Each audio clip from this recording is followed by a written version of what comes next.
Welcome back to my kitchen. You know, with the popularity of mezcal in Mexico and in the United States, I can't go anywhere that people don't offer me a mezcal Negroni. Another thing that has become incredibly popular in the last 10 years or so. So I'm going to show you the really straightforward way to make a mezcal Negroni because it has become one of my absolute favorite cocktails, and I think it might become one of yours as well. The recipe is very simple. We are going to start with sort of medium priced and medium smoky mezcal, and that is the one from Montelobos. There are a number of mezcales out there that you could get that have the price point that you would use them in cocktails and are still good. Vita is one that you see lots of different places. Fidencio is another favorite of ours, but today I'm using the Montelobos.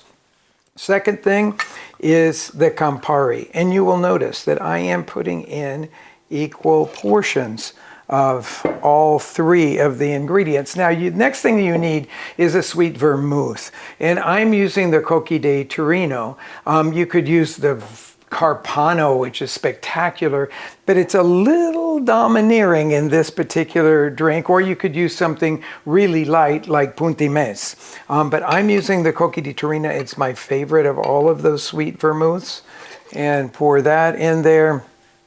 Our next step, and I have this shaker now filled with ice, and I am going to stir everything. You know, the general rule of thumb with cocktails is if you're using citrus in it, it's a shaken cocktail. If it's like this one, a straight booze kind of cocktail, then you stir it. So that sort of takes that shaken or stirred martini equation out, because you really shouldn't ever be shaking a martini. At least that's my understanding and my preference too. But about 20 seconds or so of stirring is usually enough for this. And then we have the strainer that goes on the top. And I want you to look at what we have here. So these are like double old-fashioned kind of glasses that have the clear large ice cubes in there. Of course, you don't have to have that. You could serve this on ice, but I think it gets diluted really fast. But if you have one of these really large ice cubes that are popping up everywhere around the United States these days, it makes it not only a gorgeous drink, but one that stays cold from beginning to end. So I'm going to pour this beautiful drink out over the big ice cubes. Also, you can check with your local liquor stores to see if they're carrying any of the big ice cubes, because that's where we can find them in Chicago.